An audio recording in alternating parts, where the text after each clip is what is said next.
अरे कनिष्क, तुम अभी तक यहीं हो? मैंने सोचा सब चले गए। आओ अंदर आओ। क्या हुआ, सब ठीक तो है? तुम रो रही थी क्या? सर, मुझसे नहीं होगा। मैं छोड़ रही हूँ तैयारी। ये प्रजामंडल, ये मुझे पागल कर देंगे। जयपुर, जोधपुर, बूंदी, 1931, 1934, 1938। इतने नाम, इतनी तारीखें, इतने अध्यक्ष। सर, पढ़ते पढ़ते दिमाग सुन्न हो गया है। ऐसा लग रहा है जैसे एक दलदल में फंस गई हूँ, जहां से निकलना नामुमकिन है। एग्जाम में तो सब गुड़ गोबर हो जाएगा। पहले पानी पियो, आराम से। तो मैडम ने हार मान ली? इतनी जल्दी? जिस लड़की की आंखों में मैंने आरएएस बनने का सपना देखा था, वो इतिहास के कुछ पन्नों से डर गई? डर नहीं सर, मैं थक गई हूँ। ये बेजान फैक्ट्स रटते रटते कोई मजा ही नहीं है। मजा इसलिए नहीं है कनिष्क, क्योंकि तुम इतिहास को पढ़ रही हो, उसे जी नहीं रही। तुम इन नामों को सिर्फ शब्द समझ रही हो, इनके पीछे छिपे इंसानों के खून पसीने को महसूस नहीं कर रही। अच्छा, एक सौदा करें? कैसा सौदा? तुम मुझे अपना 15 मिनट दो, बस 15 मिनट। अपनी एक किताब बंद कर दो, दिमाग से सारी तारीखें निकाल दो। मैं तुम्हें कोई चैप्टर नहीं पढ़ाऊंगा, मैं तुम्हें एक कहानी सुनाऊंगा। एक ऐसी कहानी जिसमें जुनून है, बलिदान है, धोखा है और जबरदस्त जीत भी। एक ऐसी कहानी जो तुम्हें इन सूखे पन्नों से निकालकर सीधे राजस्थान की उन गलियों में ले जाएगी जहां आजादी के नारे गूंज रहे थे। और कहानी के अंत में अगर तुम्हें ये प्रजामंडल उंगलियों पर याद न हो जाएं, तो मैं खुद कहूंगा कि तुम तैयारी छोड़ दो। मंजूर? कहानी? सच में सर? हाँ, कहानी। तो तैयार हो इतिहास के सबसे रोमांचक सफर पर चलने के लिए? सबसे पहले एक मंत्र याद करो। उत्तरदायी शासन की स्थापना। बोलो मेरे साथ। उत्तरदायी शासन। बिल्कुल। यही वो सपना था, यही वो आग थी जिसके लिए पूरा राजस्थान जल उठा था। उत्तरदायी मतलब जवाबदेही।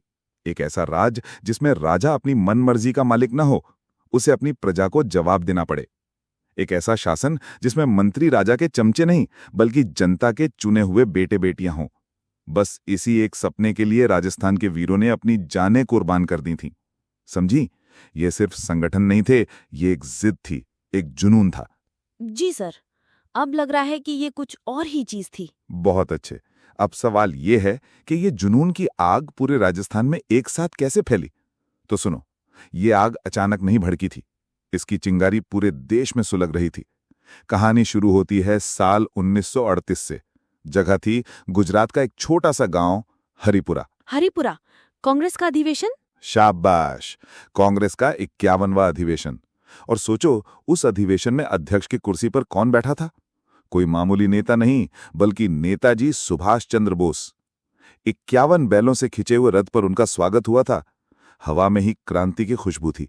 और उसी तूफानी रात में नेताजी की अध्यक्षता में कांग्रेस ने एक ऐसा प्रस्ताव पास किया जिसने राजस्थान की रियासतों में सोई हुई ज्वाला को भड़का दिया। कैसा प्रस्ताव मान सर? कांग्रेस ने पहली बार धाड़कर यह ऐलान किया कि वो रियासतों में चल रहे स्वतंत्रता आंदोलनों का पूरा समर्थन करती है। ये एक ग्रीन सिग्नल था कनिष्क। कांग्रेस ने रियासतों की जनता से कहा, उठो, अपने हक के लिए संगठन बनाओ, आंदोलन करो, पूरा हिंदुस्तान तुम्हारे साथ खड़ा है। बस इसी एक आवाज ने राजस्थान के क्रांतिकारियों में बिजली भर दी। 1938 के बाद तो जैसे प्रजामंडलों की बाढ़ आ गई। हर रियासत में एक ही नारा गूंजने लगा, उत्तरदायी शासन लेके रहेंगे। मतलब 1938 ही असली टर्निंग पॉइंट था? बिल्कुल। हरिपुरा अधिवेशन ने ही इस आंदोलन को राष्ट्रव्यापी बना दिया। लेकिन हमें उन वीरों को नहीं भूलना चाहिए जो इस लहर के आने से पहले ही अंधेरे में दिया जला चुके थे। साल 1931 में ही जब कोई साथ नहीं था, तब 2 जगहों पर प्रजामंडल की नींव रखी जा चुकी थी। जयपुर में कर्पूर चंद पाटनी ने और बूंदी में श्री कांतिलाल ने। ओह, तो सर क्या जयपुर प्रजामंडल ही राजस्थान का पहला प्रजामंडल था? ये सवाल मैंने कहीं देखा था। एकदम सही पकड़ी हो। जयपुर प्रजामंडल राजस्थान का पहला प्रजामंडल था। ये फैक्ट दिमाग में छाप लो, तो अब हमारी कहानी की टाइमलाइन सेट हो गई। 1931 में पहली चिंगारी और 1938 में हरिपुरा अधिवेशन के बाद भड़की ज्वाला। अब चले राजधानी जयपुर की गलियों में। हाँ मान सर, बिल्कुल। अब तो बहुत मजा आ रहा है। तो कनिष्क, जैसा मैंने बताया, 1931 में कर्पूर चंद पाटनी ने जयपुर प्रजामंडल की स्थापना तो कर दी, लेकिन वो एक ठंडी बेजान संस्था बनी रही। उसमें जान फूंकी 2 बड़े नामों ने। एक थे सेठ जमनालाल बजाज, जिन्हें गांधी जी अपना 5वां पुत्र मानते थे, और दूसरे थे हीरालाल शास्त्री। 1936 में इन दोनों ने मिलकर इस सोए हुए संगठन को जगाया और 1938 में तो खुद जमनालाल बजाज इसके अध्यक्ष बन गए। बड़े नेता जुड़ गए तो आंदोलन तो मजबूत होना ही था। बिल्कुल, और ये लड़ाई सिर्फ मर्दों की नहीं थी, ये बात जयपुर ने साबित कर दी। जब सरकार ने जमनालाल बजाज को गिरफ्तार कर लिया तो पूरे जयपुर में सत्याग्रह की आग भड़क उठी और इस आग की मशाल थामी जयपुर की वीरांगनाओं ने। श्रीमती दुर्गावती देवी शर्मा के नेतृत्व में महिलाओं का पहला जत्था जयपुर की सड़कों पर इंकलाब जिंदाबाद के नारे लगाता हुआ निकला और गिरफ्तारियां दी। किशोरी देवी, रमा देवी जोशी जैसी अनगिनत शेरनियों ने पुरुषों के साथ कंधे से कंधा मिलाकर इस लड़ाई को लड़ा। सोचो, रामगढ़ की सुमित्रा देवी खेतान अपनी गोद में 2 महीने का बच्चा लेकर सत्याग्रह का नेतृत्व कर रही थीं, एक हाथ में तिरंगा और दूसरे में बच्चा।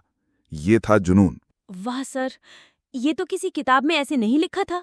अब सुनो कहानी का सबसे बड़ा ट्विस्ट, एक ऐसा मोड़ जिसने जयपुर प्रजामंडल में ही बगावत करवा दी। साल था 1942। गांधी जी ने नारा दिया, अंग्रेजों भारत छोड़ो, और पूरे देश में करो या मरो का आंदोलन शुरू हो गया। हर रियासत में नारा गूंज रहा था, राजाओ अंग्रेजों का साथ छोड़ो। लेकिन जयपुर में कुछ और ही खिचड़ी पक रही थी। क्या हो रहा था मानसर? जयपुर प्रजामंडल के अध्यक्ष थे हीरालाल शास्त्री और रियासत के प्रधानमंत्री थे सर मिर्जा इस्माइल।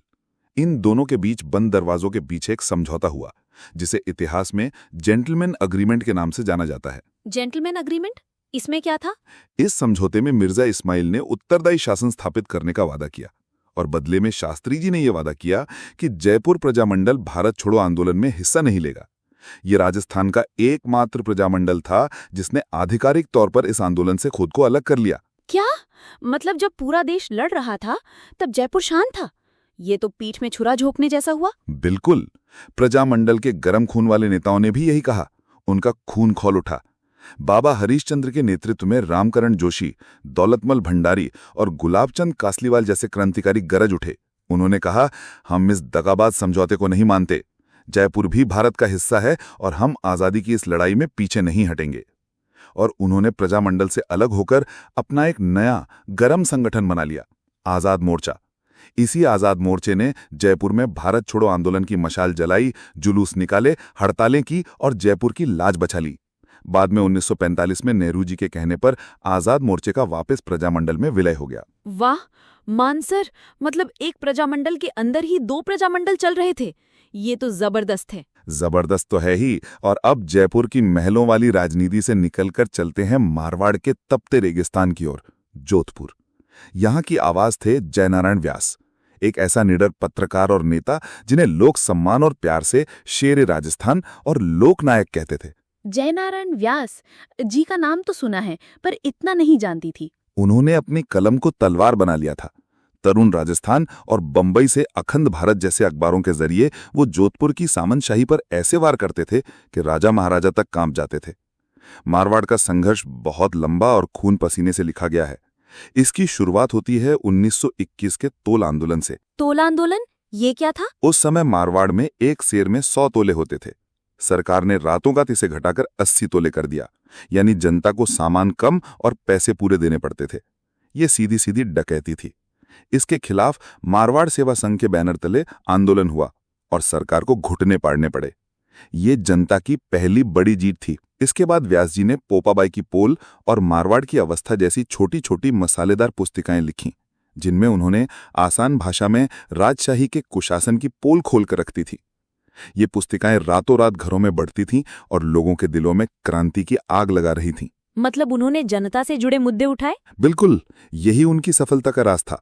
1934 में जाकर मारवाड़ प्रजामंडल की स्थापना हुई, जिसके अध्यक्ष भंवरलाल सराफ बने। लेकिन सरकार ने दमन का चाबुक चला दिया। 1936 में प्रजामंडल को अवैध घोषित कर दिया गया। इसी बीच एक और घटना हुई जिसने पूरे मारवाड़ को झकझोर कर रख दिया। 1936 में प्रजामंडल के कार्यकर्ताओं ने कृष्णा दिवस मनाया। कृष्णा दिवस, ये क्यों मनाया गया? ये कृष्णा कुमारी नाम की एक युवती का अपहरण और उस पर हुए अत्याचार के खिलाफ एक प्रदर्शन था। इस मामले में राजघराने के लोगों का नाम आ रहा था और सरकार मामले को दबा रही थी। प्रजामंडल ने इस मुद्दे को उठाया और जनता के बीच सरकार के खोखले न्याय के दावों का पर्दाफाश कर दिया। जब प्रजामंडल पर रोक लगी तो 1938 में रणछोड़दास गट्टाने की अध्यक्षता में मारवाड़ लोक परिषद का गठन हुआ, जिसने आंदोलन को आगे बढ़ाया। मतलब एक संगठन पर रोक लगती तो वो दूसरे नाम से फिर खड़े हो जाते थे। हाँ, हार मानना उन्होंने सीखा ही नहीं था। लेकिन मारवाड़ के इतिहास का सबसे काला दिन आना अभी बाकी था। तारीख थी 13 मार्च 1947।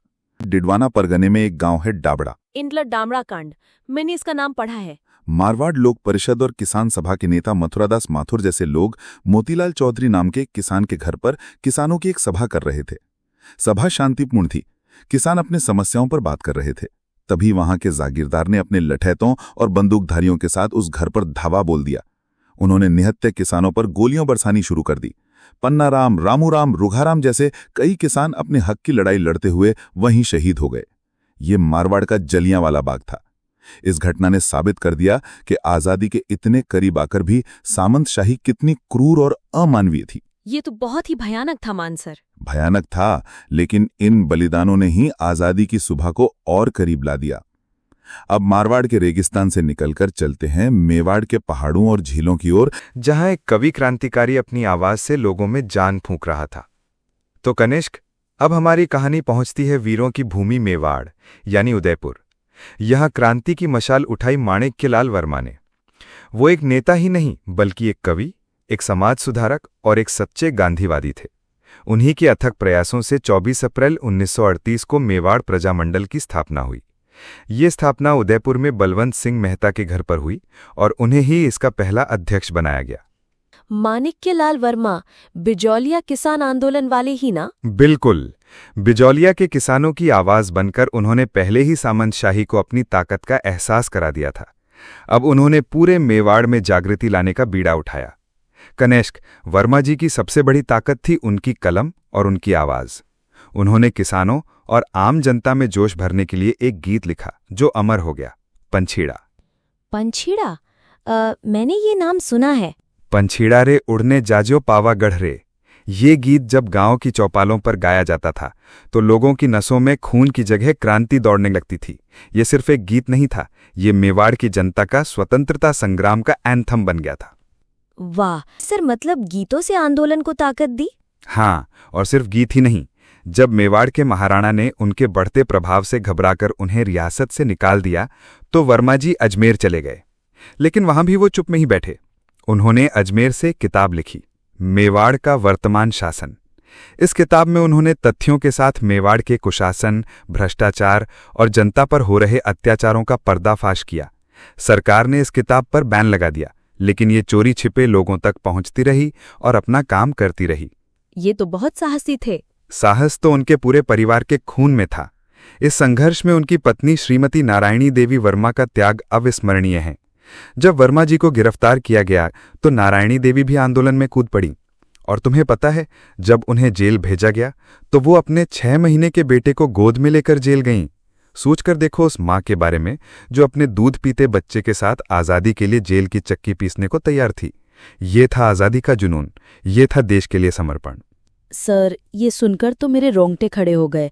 हम तो छोटी छोटी मुश्किलों से घबरा जाते हैं। इसीलिए तो ये कहानियां सुना रहा हूं, ताकि तुम सिर्फ फैक्ट्स ना रटो बल्कि उस जज्बे को महसूस करो। अब तैयार हो जाओ इस कहानी के सबसे दर्दनाक और सबसे प्रेरक अध्याय के लिए। जी सर। कनिष्क, अब मैं तुम्हें इस कहानी के उस हिस्से में ले जा रहा हूं जहां क्रूरता की सारी हदें पार हो गईं। ये कहानी है जैसलमेर की और उस अमर शहीद की जिसका नाम है सागरमल गोपा। सागरमल गोपा? सागरमल गोपा जन्म से ही क्रांतिकारी थे। उनके पिता जैसलमेर के महारावल के दरबारी थे। लेकिन गोपा जी ने गुलामी स्वीकार नहीं की। उनकी कलम में आग थी। उन्होंने 2 ऐसी किताबें लिखी जिन्होंने जैसलमेर की रियासत में भूचाल ला दिया। पहली, जैसलमेर का गुंडा राज, और दूसरी, आज़ादी के दीवाने। इन किताबों में उन्होंने महारावल जवाहर सिंह के अत्याचारों, जनता के शोषण और पूरे शासन तंत्र के भ्रष्टाचार को नंगा कर दिया। तो फिर उन्हें गिरफ्तार कर लिया गया होगा? हाँ, लेकिन धोखे से। उन्हें जैसलमेर से निर्वासित कर दिया गया था। 1941 में जब उनके पिता का देहांत हुआ तो वो अपनी मां को सांत्वना देने जैसलमेर आए। जब वो वापस जा रहे थे तो उन्हें धोखे से गिरफ्तार कर लिया गया और फिर जेल में शुरू हुआ अमानवीय यातनाओं का वो दौर जिसे सुनकर किसी भी इंसान की रूह कांप जाए। क्या हुआ उनके साथ? उन्हें लोहे की भारी बेड़ियों में जकड़ा गया जिससे उनके पैरों में गहरे घाव हो गए। उन्हें रोज बेंतों से तब तक पीटा जाता जब तक वो बेहोश न हो जाएं। उनके फटे हुए कपड़ों पर खून के दाग लगे रहते थे। यहां तक कि उनके शरीर के नाजुक अंगों में मिर्ची की लुगदी भर दी जाती थी ताकि वो चैन से बैठ भी ना सकें। उनसे बार बार कहा जाता कि माफीनामे पर दस्तखत कर दो, तुम्हें छोड़ देंगे। लेकिन उस शेर ने झुकना नहीं सीखा था। हे भगवान! और अंत में जब वो उस वीर को तोड़ नहीं पाए तो उन्होंने उसे खत्म करने का फैसला किया। तारीख थी 3 अप्रैल 1946। जेलर गुमान सिंह ने सिपाहियों के साथ मिलकर बेहोश पड़े सागरमल गोपा पर मिट्टी का तेल यानी कैरोसिन छिड़का और उन्हें जिंदा जला दिया। जिंदा जला दिया? हाँ, जिंदा। उनकी शहादत की खबर ने पूरे देश में तहलका मचा दिया। दबाव में आकर सरकार को एक जांच आयोग बनाना पड़ा जिसका नाम था गोपाल स्वरूप पाठक आयोग। लेकिन इस आयोग ने भी लीपापोती करके इसे आत्महत्या का मामला बताकर बंद कर दिया। लेकिन सच किसी से छिपा नहीं था। सागरमल गोपा का बलिदान व्यर्थ नहीं गया। उनकी शहादत के बाद 15 दिसंबर 1945 को मीठालाल व्यास ने जोधपुर में जैसलमेर प्रजामंडल की स्थापना की और संघर्ष को आगे बढ़ाया। सर, मेरे पास शब्द नहीं है। शब्द जरूरी भी नहीं है कनिष्क, जरूरी है इस बलिदान को महसूस करना। अब एक आखिरी कहानी सुनो, एक 13 साल की बच्ची की जिसने साबित कर दिया कि वीरता उम्र की मोहताज नहीं होती। अब हम चलते हैं दक्षिणी राजस्थान के आदिवासी इलाके में जिसे वागड़ कहते हैं, डूंगरपुर और बांसवाड़ा का क्षेत्र। यहां भीलों और अन्य आदिवासियों पर सामंती अत्याचार चरम पर था। इस अंधेरे में उम्मीद की किरण बनकर आए भोगीलाल पंड्या। लोग उन्हें प्यार से वागड़ का गांधी कहते थे। उन्होंने 1 अगस्त 1944 को डूंगरपुर प्रजामंडल की स्थापना की। मतलब ये भी गांधी जी के रास्ते पर चलते थे? बिल्कुल। उनका सबसे बड़ा हथियार था शिक्षा। वो जानते थे कि अगर आदिवासियों को उनके अधिकारों के लिए जगाना है तो उन्हें शिक्षित करना होगा। इसीलिए उन्होंने वागड़ सेवा मंदिर और वनवासी सेवा संघ जैसी संस्थाएं बनाईं और गांव-गांव में पाठशालाएं खोलनी शुरू कर दी। ये तो बहुत अच्छा काम था। अच्छा काम था, लेकिन डूंगरपुर की रियासत को ये मंजूर नहीं था। वो नहीं चाहते थे कि आदिवासी पढ़े लिखें और अपने हक जानें। इसीलिए महारावल ने आदेश जारी किया कि प्रजामंडल द्वारा चलाई जा रही सभी पाठशालाएं तुरंत बंद कर दी जाएं। लेकिन देशभक्त शिक्षक भला ये आदेश क्यों मानते? उन्होंने स्कूल बंद करने से साफ इनकार कर दिया। फिर वही हुआ जो हर जालिम हुकूमत करती है, दमन। पुलिस और रियासत के अधिकारी स्कूल बंद करवाने निकल पड़े। घटना है 19 जून 1947 की। डूंगरपुर का एक गांव है रास्तापाल चौकी। यहां सेवा संघ की पाठशाला चल रही थी। पुलिस पाठशाला के संवर्षक नानाभाई खाट और शिक्षक सेंगाभाई को गिरफ्तार करने पहुंची। जब उन्होंने विरोध किया तो पुलिस ने नानाभाई खाट को बंदूक की बटों से इतना पीटा कि वो वहीं मृत्यु प्राप्त हो गए। Oh no! क्रूरता यहीं नहीं रुकी। पुलिस ने शिक्षक सेंगाभाई को रस्सी से अपने ट्रक के पीछे बांधकर उन्हें घसीटते हुए ले जाने लगी। गांव वाले सब देख रहे थे, पर पुलिस के डर से किसी की आगे आने की हिम्मत नहीं हुई। बहुत बुरा हुआ। तभी खेतों से घास का गट्ठर सिर पर रखे लौट रही एक 13 साल की भील छात्रा कालीबाई ने यह दिल दहला देने वाला मंजर देखा। उसने देखा कि उसके गुरुजी को एक जानवर की तरह घसीटा जा रहा है। वो बच्ची अपना आपा खो बैठी। वो चीखती हुई ट्रक के पीछे भागी, मेरे गुरुजी को छोड़ दो, इन्हें कहाँ ले जा रहे हो?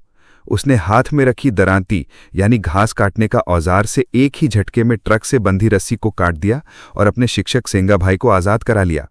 एक 13 साल की लड़की ने?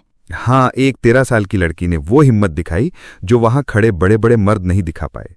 लेकिन इसकी इस बहादुरी की उसे कीमत पड़ी। पुलिस वालों ने गुस्से में आकर उस मासूम बच्ची पर गोलियां चला दीं। अपने गुरु को बचाने के लिए कालीबाई वहीं शहीद हो गई। 13 साल की कालीबाई ने शिक्षा के लिए, अपने गुरु के सम्मान के लिए जो बलिदान दिया, उसे राजस्थान का इतिहास कभी नहीं भुला सकता। सर, कालीबाई, सागरमल गोपा, ये कहानियां सुनकर तो सच में अब मुझे ये सब हमेशा याद रहेगा। ये सिर्फ नाम नहीं है, ये मेरे हीरो बन गए हैं। पर सर, एक प्रॉब्लम अभी भी है। एग्जाम में तो सिर्फ कहानी नहीं, तारीखें, अध्यक्षों के नाम, संस्थाएं, सब कुछ बिल्कुल सटीक याद रखना होता है। इतनी सारी जानकारी को मैनेज कैसे करूं? इस प्रेरणा को, इस जोश को नंबरों में कैसे बदलूं? तुमने वो सवाल पूछा है कनिष्क जो एक एस्पिरेंट को टॉपर बनाता है। प्रेरणा को अंकों में बदलना ही असली कला है, और इसी के लिए स्मार्ट तैयारी की जरूरत होती है। देखो, कहानी सुनने से तुम्हारे कॉन्सेप्ट और घटनाएं दिमाग में एक फिल्म की तरह बैठ गई हैं, है ना? जी सर, बिल्कुल। लेकिन इन फैक्ट्स को पत्थर की लकीर की तरह पक्का करने के लिए प्रैक्टिस सबसे जरूरी है। मैं अपने सभी टॉपर्स को एक ही सलाह देता हूं, और आज तुम्हें भी वही सीक्रेट बता रहा हूं। इस कहानी को सुनने के बाद तुम तुरंत टेस्ट क्यू ऐप खोलो। Test Q app? हाँ, वहां तुम्हें राजस्थान प्रजामंडल पर चैप्टर वाइज टेस्ट मिलेंगे। उनके सवाल बिल्कुल एग्जाम के पैटर्न पर बने हैं। जब तुम कालीबाई की कहानी से जुड़ा सवाल जैसे रास्तापाल कांड किस रियासत से संबंधित है या कालीबाई का संबंध किस आंदोलन से है, वहां सॉल्व करोगी तो वो फैक्ट तुम्हारे दिमाग में हमेशा के लिए छप जाएगा। उनके जो नोट्स हैं वो इन्हीं कहानियों को टू द पॉइंट फैक्ट्स में बदल देते हैं, जिन्हें तुम मिनटों में रिवाइज कर सकती हो। मैंने खुद देखा है, टेस्ट क्यू के मॉक टेस्ट से कई बार सीधे सीधे सवाल एग्जाम में उठकर आते हैं। सच कहूं तो सफलता का फॉर्मूला बहुत सिंपल है, कहानी से बेस बनाओ और टेस्ट क्यू से प्रैक्टिस करके रैंक लाओ। यही है सक्सेस का असली कारण। वाह सर, ये तो बहुत अच्छा आइडिया है। मतलब पहले कहानी से समझो और फिर ऐप पर प्रैक्टिस करके पक्का कर लो। मैं आज ही इसे ट्राई करूंगी। बहुत बढ़िया। अब जब तुम्हारी नींव मजबूत हो गई है तो चलो एक रैपिड फायर राउंड खेलते हैं। मैं तुम्हें बाकी रियासतों की सबसे खास और एग्जाम में आने वाली बातें फटाफट बताता हूं। तैयार? Yes sir, ready. ओके। सबसे पहले बीकानेर। बीकानेर की कहानी बड़ी अनोखी है। वहां के महाराजा इतने सख्त थे कि बीकानेर की धरती पर प्रजामंडल की स्थापना हो ही नहीं सकी।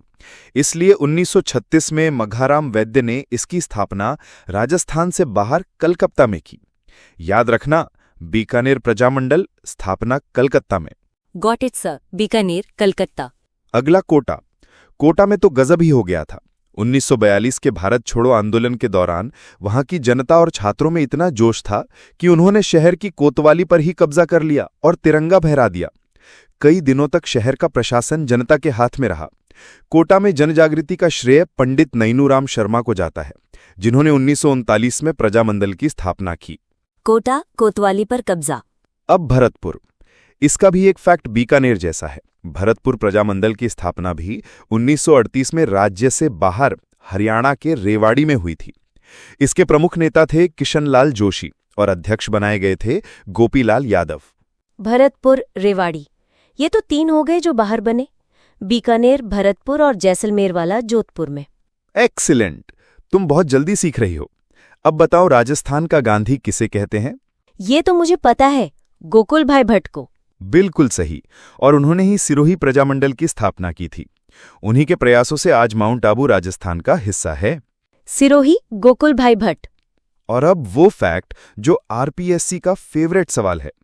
राजस्थान की वो पहली रियासत कौन सी थी जिसने सबसे पहले पूर्ण उत्तरदायी शासन की स्थापना की? जयपुर, जोधपुर? नहीं, वो थी एक छोटी सी रियासत शाहपुरा। शाहपुरा ने